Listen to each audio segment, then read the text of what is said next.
Friends, આજે આપણે બનાવીએ ચાઇનીઝ ભેલ.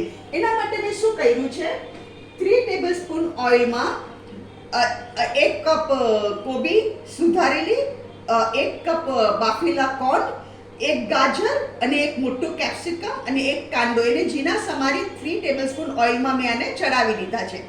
ઓલરેડી આપણે ચડી ચૂક્યા છે. બીજી સામગ્રી જોશે આપણને. આ 1 મોટો વાડકો ટમેટો કેચઅપ, નાની વાડકી Schezwan sauce, 1 teaspoon soya sauce, 1 મોટો વાડકો ફ્રાઈડ નૂડલ્સ. એકચ્યુઅલી ચાઇનીઝ ભેલમાં બોઇલ્ડ નૂડલ્સ ન આવે, પણ હું બોઇલ્ડ નૂડલ્સ નાખું છું, એનાથી ચાઇનીઝ ભેલ બહુ સરસ લાગે.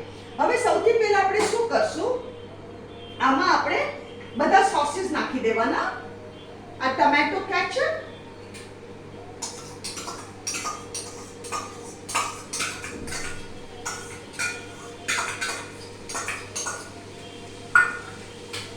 આ શેઝવાન સોસ,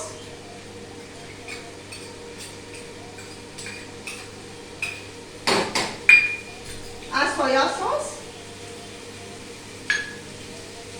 હવે આપણે આને બરાબર મિક્સ કરી દઈએ.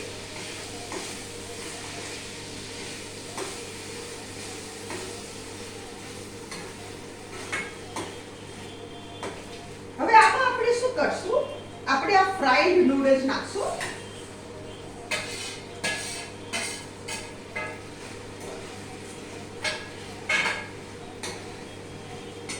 અને સાથે આપણે બોઇલ્ડ નૂડલ્સ નાખશું.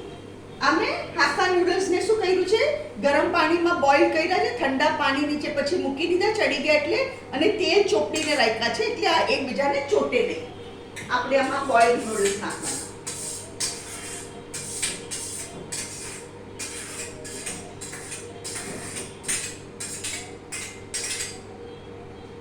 હવે શાકના ભાગનું મીઠું હું નાખી ચૂકી છું.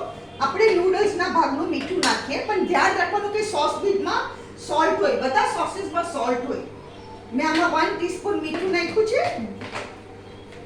નૂડલ્સ મેં મીઠા વગર બાફેલા. એકવાર આપણે એને મિક્સ કરી દઈએ.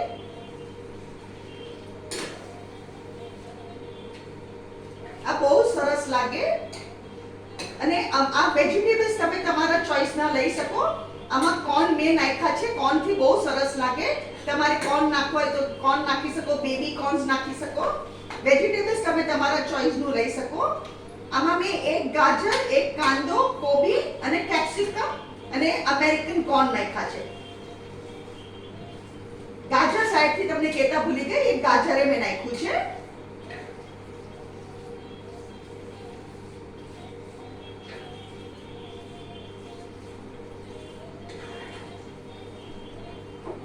અને બરાબર આપણે મિક્સ કરી દઈએ.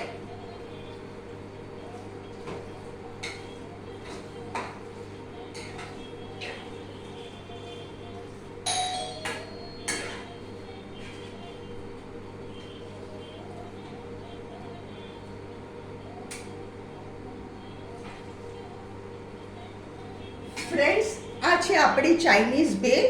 અગર તમને આજની મારી રેસીપી પસંદ આવે તો કમેન્ટમાં જરૂરથી લખો, અને તમે બી બનાવો અને ફેમિલી સાથે એન્જોય કરો.